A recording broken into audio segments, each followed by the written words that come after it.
you? Doing good. I'm doing good. Glad we got a chance to have this follow-up convo. Yes. Your schedule was available last minute, so I really, really appreciate it. Yes. So tell folks who maybe they didn't watch the last episode, maybe it's the first time seeing you, what is your purpose? So if you didn't watch the last episode, or even if you did, my purpose is to inspire and motivate. I like to say it's young girls and young women, but it's actually anybody that I come in contact with. That's my purpose. Yeah. And so how'd you find that?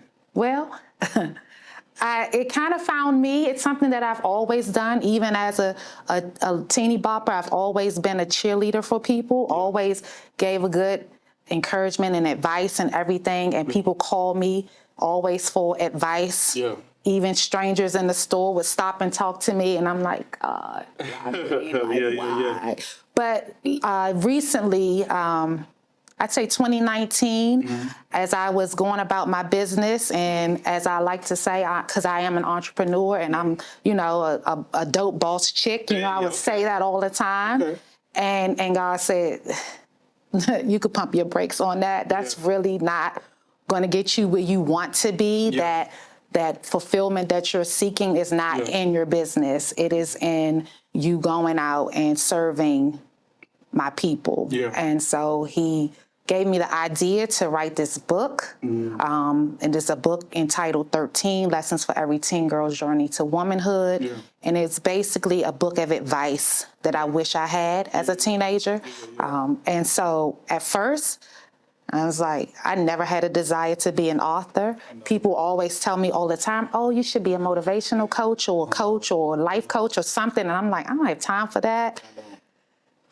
And I said, okay, God, if you say so, I say so. Because it's time for me. I said, oh, well, I got to put this faith thing that I've been talking about to so many people. I got to put it to work for myself. Yeah. And so as some of your previous guests said, they answered the call. Yes, and I had to do the same. And that's one thing that I had in common with your story. Even when I watched the replay, like, I have a full career. You know what I'm saying? Yes. I have a full career. And so, for me, I thought that my purpose was going to stay on college campuses and do the work that I do professionally. But like you, God has called it to expand to a whole other, and that was uncomfortable for me. Was that uncomfortable for you? It wasn't so uncomfortable. However, I was a little resistant. Yeah. Because in this culture, we're chasing a bag, right? All day. And after I finished chasing the bag and getting the bag, I would come home and I would not be totally happy or totally satisfied. Yeah.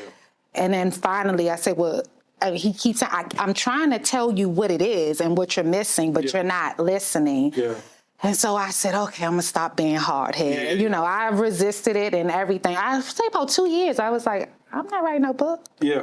I'm not even interested in talking to no girls. Right. If they come in my path, yes, I'm going to always do that. But I'm not intentionally going out to do this. Yeah. I'm not setting out. I'm not starting foundations. I'm not going to schools and all of that. Yeah. And so it kind of happened, and right during the pandemic. Yeah. And I was so happy. Everybody was saying, oh my goodness, I'm so sorry that your book is coming out during the pandemic. You're not going to be able to have this world tour and all of these things. But I was like, no, this is good, because I'm still not sure if I'm really ready to jump out there, So it's okay, because I'm busy anyway with my business, because my business never stopped during the pandemic. Yeah. And so that was my excuse, like, I got to run this business. I got to do what I need to do for my employees, my staff, and everything, my clients. And there was just one day where I said, well, I don't even feel like doing this business anymore. Yeah. And then the light bulb went off, and here I am talking to you, Solomon. Yeah. And it would have never happened if I hadn't answered the call. Yes. Yes. You said that you wrote a book focused on helping empower women with lessons that you wish you would have had. Right. Yes. So clearly sounds like you had to go to a place in your own life Yes. to talk about that. So, like, how did you feel when God gave this idea to write this book, but it required you to go probably to somewhere where you probably like put that box away, moved on? Like, how was that for you? It was a tough thing because really, if you are presenting yourself as well put together and got it all together and got it going on, but then you have to be transparent and reveal parts of you that was between you and God. And so that was kind of the hesitation for me, like, God, do I really have to admit that there was some times that I didn't completely love myself, or there was some times that I made these bad decisions because I was chasing a boy or whatever it is that I don't want people to know. And he says, yes, because that's where the healing is. That's where the freedom is, you know. And I had to navigate this world because my mom passed away when I was 14. So you already know what it's like to be out here alone without a mother. And my father also was in and out of prison from the time I was probably 2 to 20 something, you know. And so that part I could kind of relate to young girls who may be out here with no guidance and no support. But I still, you know, when you want to present yourself a certain way. And so then I had to say less of me and more of you.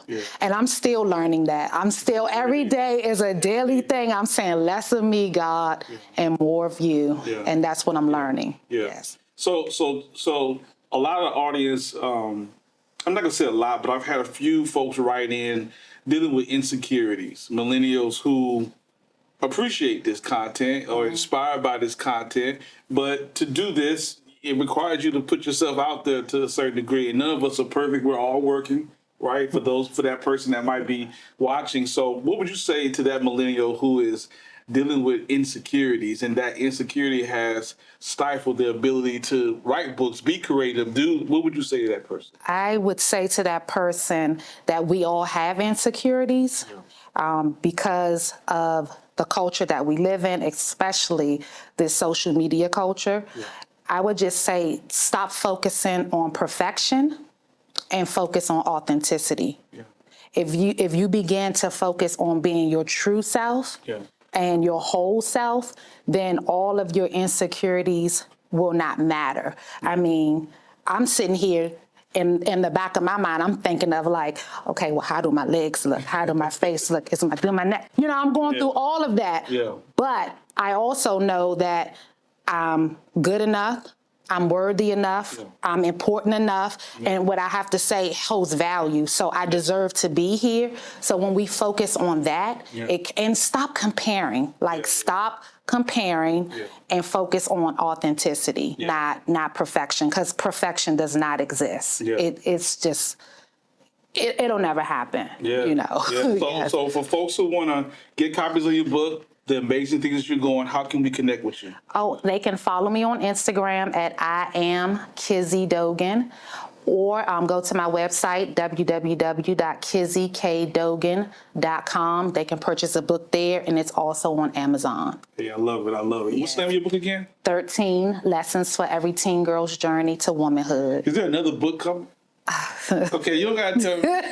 Everybody, I keep getting asked this question. People keep saying it because it's related to the teenage girl, but they saying I need to do this whole series to get to the whole to the adult woman still battling with their 13-year-old self. Perhaps, maybe. I'm not closed off to it, so we'll see.